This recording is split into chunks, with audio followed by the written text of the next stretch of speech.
Hey, we're live, aren't we? It's time to go. Welcome to the daily update, which has kind of become semi daily lately.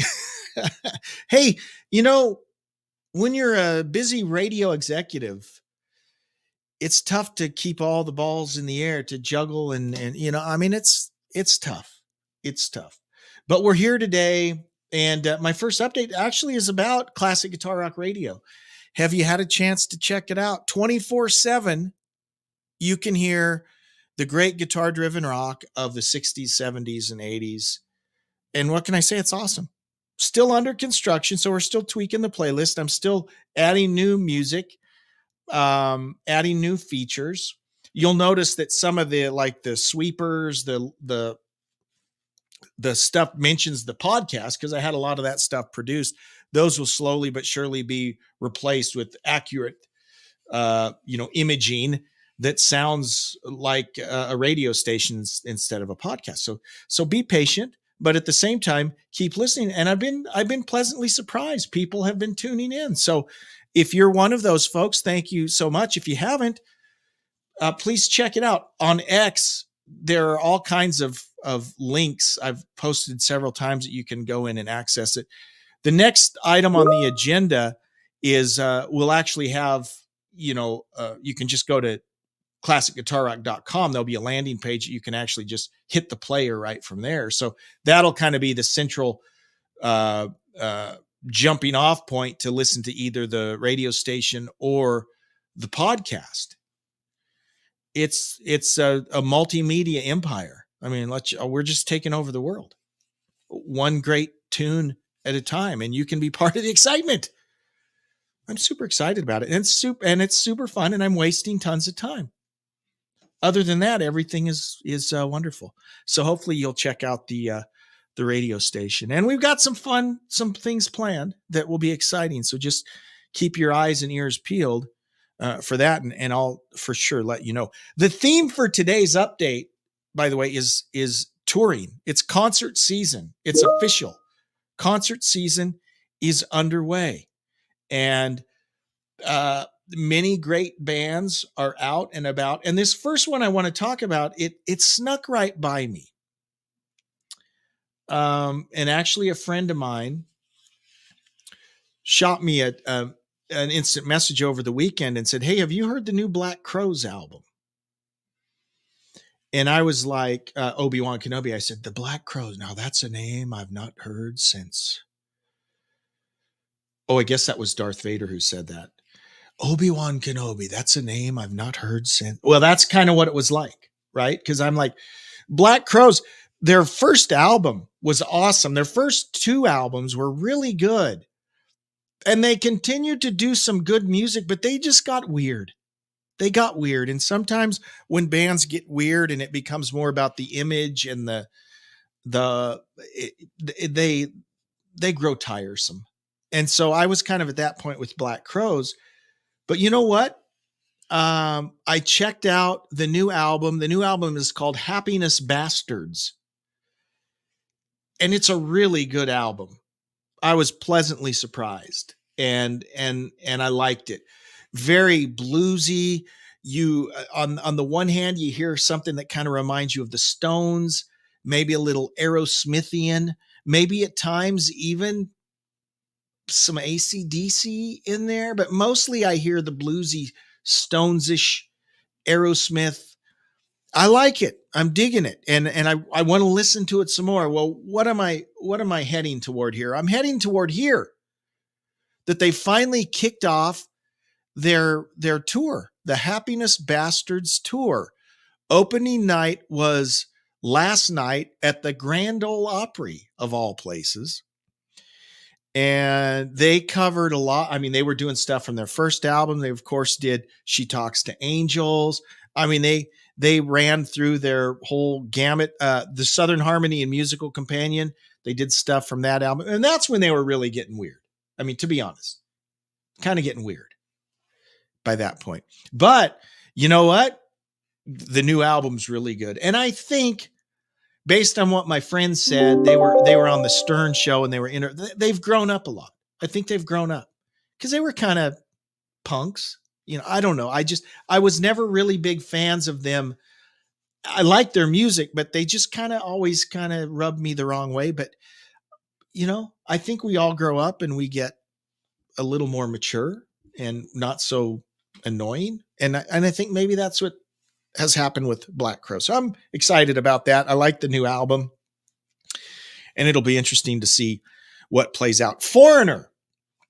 Remember, Foreigner was on their farewell tour. And now, as I've predicted, they've added new dates, 10 new dates for September and October, featuring support from either Loverboy or Lita Ford. I've never seen Lita Ford live, but I've seen Loverboy live like 5 times, and they still sound really good. They look like crap, sound really good. What are you going to do? I mean, you got to go see them if they sound great, but they don't look great. They don't look like they did in 1984. Let's just put it that. But do any of us really? So yeah, you can check out Foreigner adding new dates. Gosh, remember we've talked about this. Foreigner, the current lineup of Foreigner features no original members, though. Mick Jones, he didn't when I saw him last September, he didn't make an appearance, but he'll still come out and play occasionally. And he made a statement. He said, "Many years ago, I wrote a song called Feels Like the First Time, and today we are launching the next leg of our last worldwide tour. We will be presenting a show that I know will have the same enthusiasm as our very first appearances. The tour started last summer in America, and we hope to get to every place that we have played over the last several years. While I'm sure our fans will have mixed feelings about the end of the road for the band, I know our shows are going to delight audiences everywhere." And here's the thing, guys. It's the age-old struggle, the age-old argument. At what, if you don't have any original members, okay, should you really call yourself Foreigner? Well, Mick has still been involved, so it's kind of had an air of legitimacy. Kelly Hansen's been in Foreigner for over 20 years. Jeff Pilson's been in there for like 15 years, right? They're not original, but they are excellent musicians. True, Kelly did not sing the original songs. That was Lou Gramm, who's a phenomenal singer. But Kelly's a great frontman, a better frontman than Lou Gramm ever was. I mean, as far as stage presence, charisma, that sort of thing. And he's a great singer. So I loved the Foreigner show I saw in September. And that might be sacrilege because, yeah, Mick wasn't there. Lou Gramm wasn't there. I get that. But it was a great show. I'd go see him again. I'd pay to see him again. It was great. And if you're a purist, you're to the point now that you really can't go see anyone anymore because there aren't any bands with all original members, or very few. I'm not thinking of any. There might be some, but I can't think of any. Heart. Speaking of concerts, Heart has announced new dates for their 2024 Royal Flush Tour. The band unveiled shows that run from April through September, many of them with Cheap Trick. Cheap Trick's still one of the great live bands to see. They're still awesome. If you've never seen Cheap Trick, I've seen them live more than any other band. They're still awesome. You should go see them. And they're opening for Heart. What a great show. Heart, if all you know of Heart is the Heart album that came out in 1985, which to be honest is a great album. It's a pop album. I get it. Tremendously successful album. And Bad Animals, the one after that, and Brigade. They had 3 albums in a row in the mid to late 80s that were platinum albums, sold more than any of their earlier albums. But if you go back in the earlier albums, they were such a great band, just phenomenal music. You got to go see Heart. I saw them about 20 years ago, and they were really good. I mean, it was a good show. Cheap Trick will be supporting many of the new shows. Jason Bonham's Led Zeppelin Evening and BTO featuring Randy Bachman are also playing some of the concerts. Holy cow. And then Squeeze will be opening for them. What a melange. Is that a word? or I don't know. It sounded good, but what a collection of opening bands. No matter who's opening for him, it's going to be a great show when you go see him. Nancy Wilson says, quote, "I'm incredibly proud of the show that we've crafted, and I'm looking forward to reconnecting with even more fans. We can't wait to share our music with everyone and celebrate the big electric energy of a completely live, on-the-spot rock show." I like it. And the hits continue. Jeff Lynne's ELO has announced additional dates to their previously unveiled The Over and Out Tour. So Foreigner, their farewell tour, Jeff Lynne's Over and Out Tour. The new concerts are all second nights in cities that were announced 2 weeks ago. The group's final tour will play more than 24 North American cities in the fall. The new dates are added, quote, "due to spectacular demand," end quote. So you got to see him. Jeff Lynne, extremely talented. I'm a big fan of the ELO. The Over and Out Tour will be the last one by Jeff Lynne's ELO. They will play 31 shows in North America over 2 months so far. I bet there will be more. In addition to the above mentioned cities, which I didn't mention, the tour will include dates in Seattle, Cleveland, Nashville, and Denver. And there's more. There's more tour news. We're not done. Terrible Ted Nugent.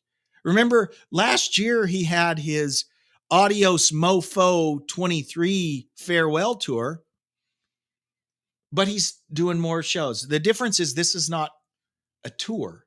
This is what he calls speakeasy rockouts during April and May throughout Oklahoma and Texas. Ted clarified that he is not retiring from playing live. He just doesn't like doing tours. Okay. Hang on here. Will Hines checking in. Will, how are you, sir? Thank you for joining today. Of course, Will is banned from speaking on the podcast for various reasons. He knows why he's not allowed to talk. And Marlon is also checking in. Are Ann and Nancy Wilson together again? Yes.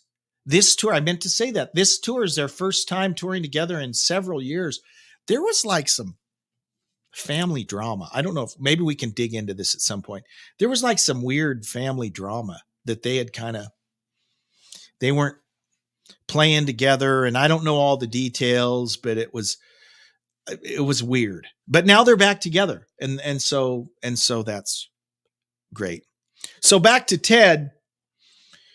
Asked if he was done retiring or if he was retiring from playing live. And he said he's not. It's the touring he's retired. So he's not doing long tours anymore. Here's what he says, quote, "The fire, the music, it will always go on.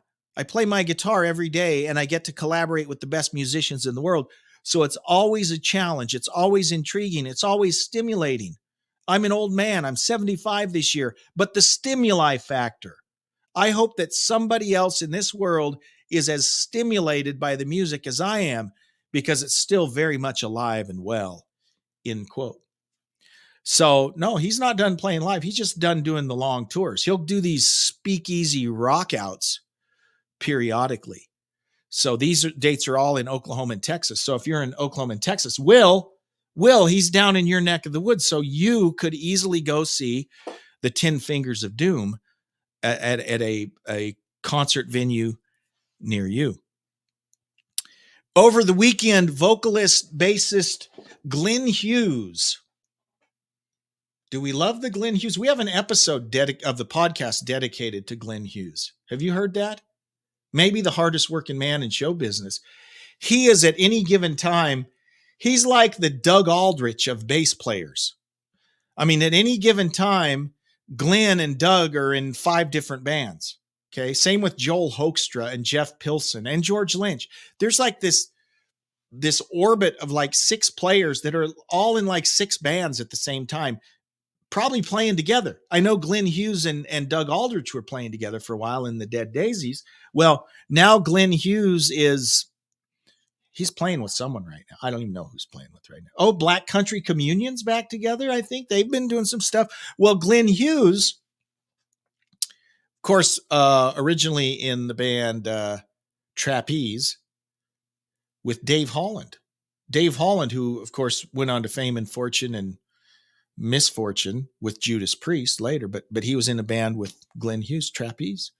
That's where he was discovered by one Richie Blackmore, and then he became a member of Deep Purple for a while and sang on one of my favorite Deep Purple tunes, Burn. Where am I going with this? Oh, Glenn Hughes took to social media to write that he has finished writing new music. He says, I am preparing to go in the studio next year, sometime in the summer. I'm preparing the songs in the next couple of months. I have a few ideas. And when I go in the studio, I'll be ready to go. 72 years old, and he still sings great, plays bass great, looks great. It's great to be Glenn Hughes. Glenn had a raging drug addiction. I mean, like debilitating, like almost died. He spent a short time in Black Sabbath and just, he couldn't hold it together. The Hughes Thrall album with Pat Thrall, they were both just raging drug addicts. Sad. The good news is he made it through. He's been clean and sober for like 20 years now. So that's awesome. And he's great, looks great, sounds great. I'm a big fan of the Glenn Hughes, and we'll be looking forward to new music from him. I mentioned Black Country Communion, also a great band featuring Joe Bonamassa and Glenn Hughes. What's not to like? That's super exciting. All right, guys, I plugged it at the beginning. I'm going to plug it again. If you haven't checked out Classic Guitar Rock Radio, this is a ground floor opportunity for you, right? There's links on X. I'll have links on Facebook. I'll have links everywhere that I can put a link. There'll be a link. At some point, there'll be a player. You can just go straight to the classicguitarrock.com. That's under construction. It's not there now. So for now, you got to find one of the links. Go to it. Listen early and often. And I'd love to hear your feedback. I think we're getting there on the music mix. I'm adding more music today. And it's cool. It's cool. I think it's a pretty eclectic mix. We go a lot deeper. You'll hear the classic rock stuff you expect to hear, right? I mean, you got to hear certain songs, but then we go a lot deeper on a lot of bands too that you won't normally hear. And I think it's exciting. So I want you to check it out and let me know what you think. And then email me, classicguitarrock@mail.com. Let me know what you think. Thanks so much. Have a great day. We'll do it all again tomorrow. Live long.